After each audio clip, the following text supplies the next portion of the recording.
You ever get a notice on your door that's so ridiculous, so out of left field that for a split second you're not even mad, you just stand there laughing because surely it's a prank? That was me the morning I found out my quiet little street apparently had a private government, and I was about to be their next involuntary member. I mean, nothing gets your heart racing at 8 a.m. like a guy with a silver tie clip and a binder big enough to bench press stapling papers to your door like he's auditioning for a drama about reverse mortgages. No knock, no hi, new neighbor, just rapid fire paperwork, smacking the door, then a big fake smile like we're old friends. He holds up this badge laminated clip art rooftops, the name Barnaby. I told him straight. Never met a Barnaby in real life. He says association management like I'm supposed to swoon.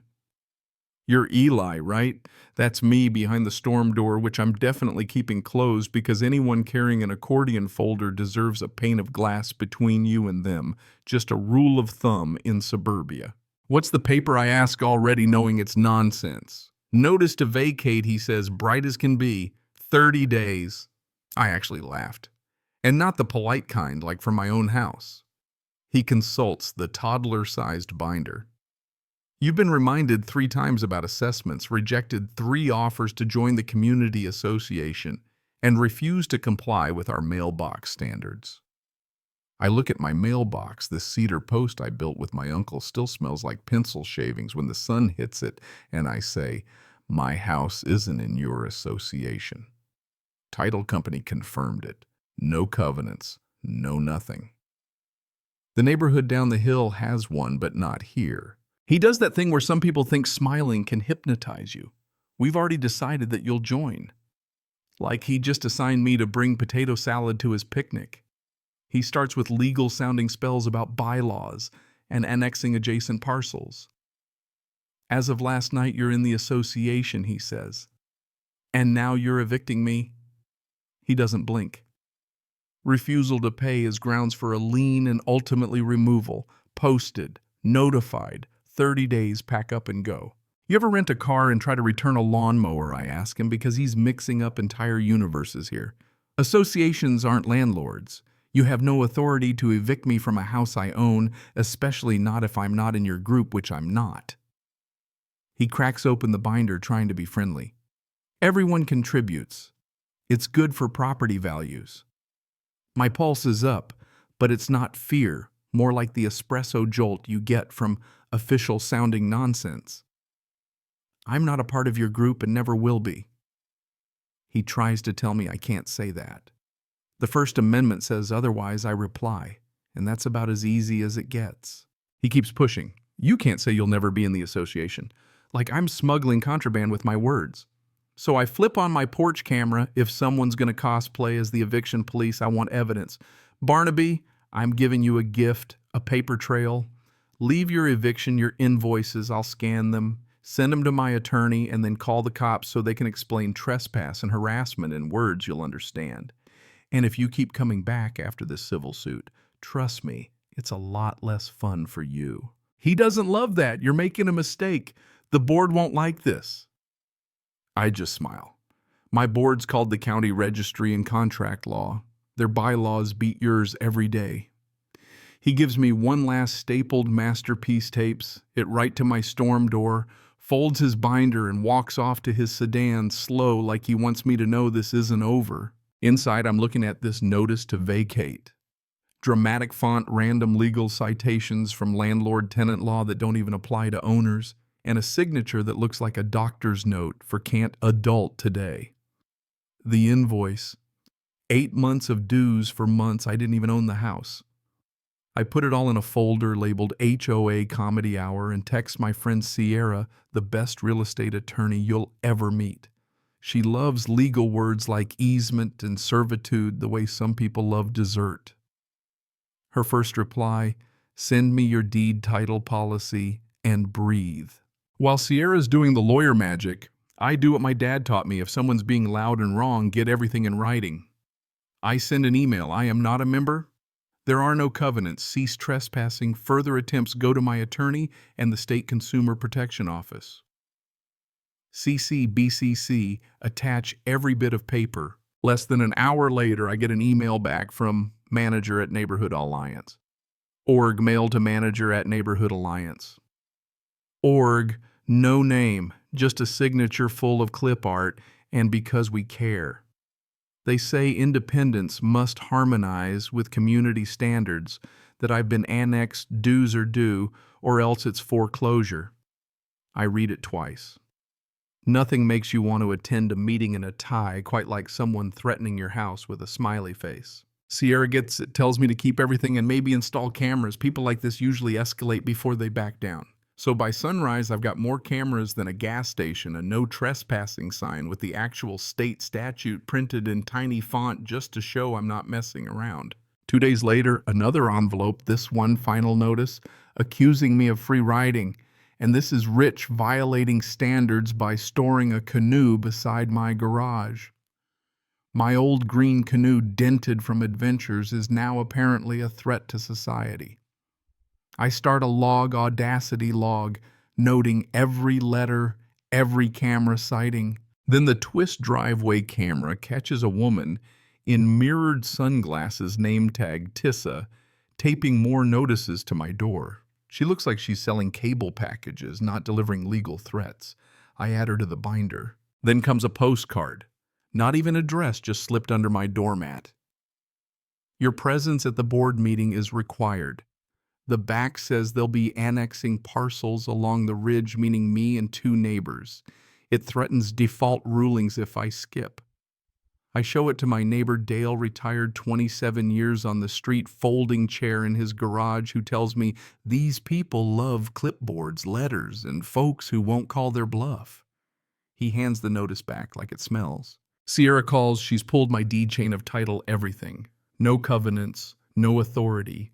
If they keep this up, it's unlawful debt collection and trespass. Her advice, install more cameras. Keep every scrap. They escalate.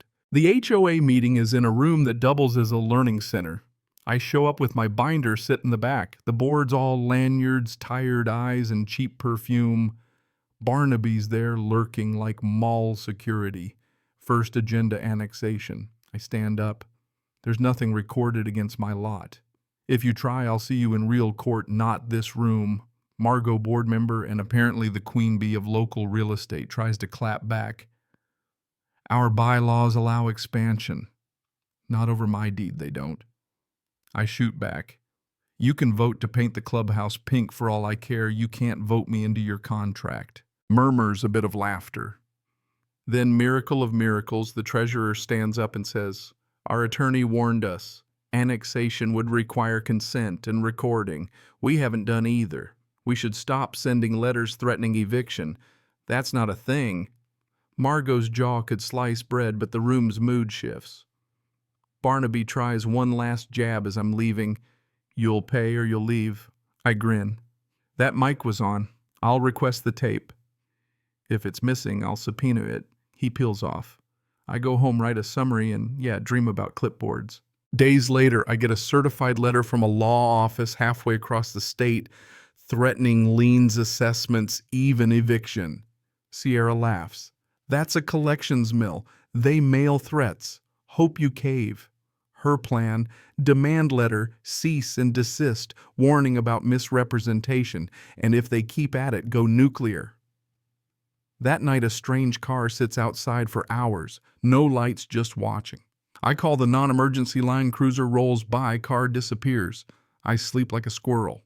Then the HOA gets creative. Code enforcement shows up clipboard in hand about unpermitted outbuildings. Turns out my outbuilding is the canoe, and the officer closes the complaint as unfounded. Then another fine appears, not taped but hidden under a plant, complete with a photo that could only have been taken standing in my flower bed. The standards attached for the wrong subdivision. Margot leaves a voicemail, syrupy sweet but threatening. Refusing to be part of the community isn't really an option. This is bigger than you. Now, if you've ever been told, this is bigger than you, you know it's never good. I call Sierra. If this is bigger than me, let's make it bigger than them. She's ready, cease and desist, file for injunction, consumer protection, angle the works. I get my ducks in a row title search, more cameras sign that says, "You are being recorded," and I start talking to neighbors.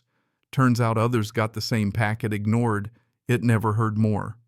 One neighbor, Mavis, has lived here longer than the pool has existed, still has the original brochure, no association. I email the city attorney calm factual. They reply, no covenants, no authority, keep documenting. If they try to file a fraudulent lien, there are remedies. The HOA tries self-help language threatening to come fix violations themselves and bill me. I send a reply like a polite brick, no authority here. Any entry is trespass and theft. Further communication goes to my lawyer. Certified mail return receipt, paper trail, gold medal. Then comes the twist, Sierra calls out of breath. They tried it. Filed a lien, attached the wrong plat map. Now it's war.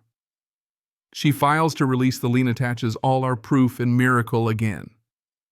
Cass, the treasurer, contacts me privately. She's quitting, says management did all this without real board approval just to tidy up their map for Margot's listings. She has emails proof. At the hearing, the judge isn't impressed. This is not a monarchy, he says, calls the lien, groundless, awards us fees, warns future threats could bring sanctions. Governance disputes belong in association meetings, not on the door of a home that isn't part of it. It goes public. Neighborhood forum lights up. The board dissolves. Management's contract is terminated. Barnaby vanishes. Margot's license gets flagged for conflict of interest. My canoe gets a new rack. The cedar mailbox stays. The trellis blooms. The new board sends a postcard. We're focusing on what we're actually tasked to do. Cass sends an apology. Management reimburses fees. And I file the court order so no one can ever say my land is encumbered. Even the collections lawyer calls to make it right. But honestly, what matters most is not having this happen to someone else. The judge's words at the end stuck. Do not treat neighbors as adversaries just because they say no. In the aftermath, the city tweaks its complaint intake. Cameras catch the beige paint vandal. And at the next block cookout, Barnaby's sedan rolls past, pauses, then keeps going. In the cereal aisle, he admits I was wrong.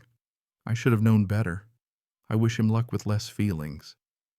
State Oversight closes its file with a consent agreement, a civil penalty, and staff retraining. Dale taps the court order. Paper fixes paper. I shelve the binder. Ridge, 2025. Brass plaque catches the morning light. If another yellow envelope shows up insisting it's stronger than my signature, I know the script. Don't panic, don't shout, just document. Judges love boring. Titles love boring.